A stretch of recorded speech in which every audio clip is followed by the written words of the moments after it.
This is, or rather was, the Huntsworth Basin, the point at which the Bridgewater and Taunton Canal originally joined the River Parrett, when the canal was opened in 1827.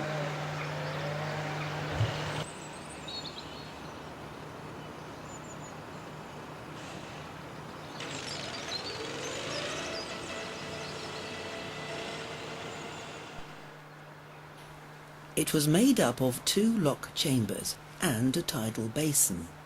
The excavations revealed the bones of wild deer, now found over on Exmoor. Both the River Parrett and the Huntsworth Basin were affected by strong currents and long periods of slack water. Shipping caught out by the receding tide would tip to one side, sometimes completely, as in 1835 when the Corlean, bound for Ireland, lost its entire cargo of flax and clover seed.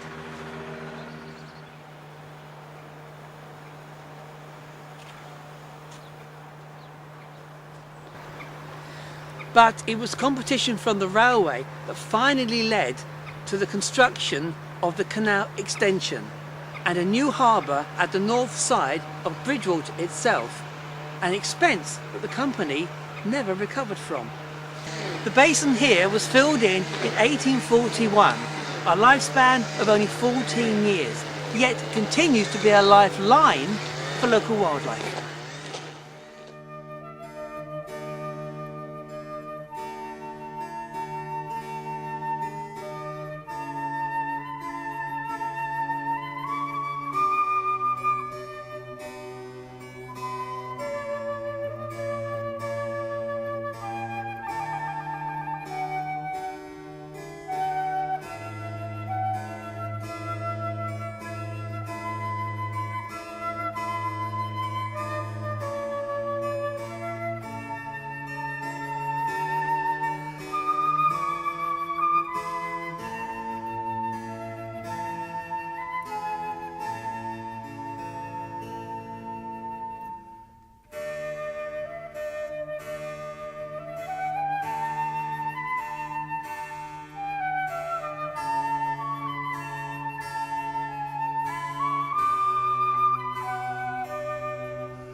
The water rail is an elusive member of the moorhen family.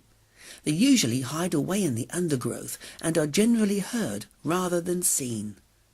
The harsh weather has driven them to the edge of the reed beds in search of food, which gives us a much clearer view than you get during the summer. The basin in fact boasts 2 water rails at the moment, which is less common outside the breeding season when food supplies are reduced. Their diet is quite varied and includes shoots, berries, small fish and even small rodents. They're sometimes referred to as marsh pigs because of their squealing calls. Despite having 2 broods of 6 to 11 eggs a year, the estimated population in the UK is only 700 to 1,400 pairs.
Even in your own garden there is entertainment to be had. This blue-tit search for spiders on my wing mirror has led to the discovery of a macho blue-tit behind the glass. That, or when he grows up he wants to be a woodpecker.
The winter may bring the cold and the ice, but it also brings foreign visitors, such as redwings, and it should be fairly easy to find some.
This is not a redwing.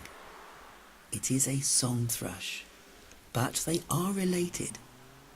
Whereas this is a redwing, which to the untrained eye could be mistaken for a song thrush, which means you may well have seen one and not even realised it. So between October and March, always give your song thrush a second glance. And here is what to look out for. The redwings have a clearly visible white stripe above the eye, and another smaller stripe below the cheek. However, the most distinguishing features, and the one from which the bird gets its name, are the red patches on the flank and its red armpits, which are clearly visible in flight.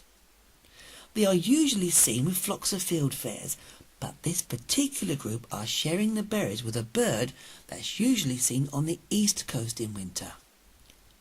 Waxwings. These beautiful crested birds gather in tops of trees, chattering away together before dropping into berry-laden branches to feed. They seem to prefer the over-ripened and slightly shriveled berries and will consume 2 to 3 times their own body weight in a day. The name waxwing comes from the red tips on the secondary flight feathers, which look rather like they've been dipped in melted sealing wax. The younger birds lack the white bars on the wing and generally have fewer waxy tips than the adults, while the males have a darker bib and more yellow on the tail than the females. They usually live in areas such as Scandinavia and Siberia, coming over to the east coast of the UK when they've exhausted their own food supplies, and they gradually filter inland a little, only rarely reaching the southwest. A bumper berry crop at home leads to a baby boom, but this is usually followed by a poor cropping year, and there simply isn't enough food to go around. So they come over here in such large numbers that it is usually referred to as a population eruption, and they can be spread practically anywhere that their food can be found. If last year I was told I would see waxwings in the West Country this winter, I wouldn't have believed it. And yet there have been flocks of between 20 to 200 birds seen from Wiltshire right down to Cornwall. So maybe winter isn't quite so bad after all.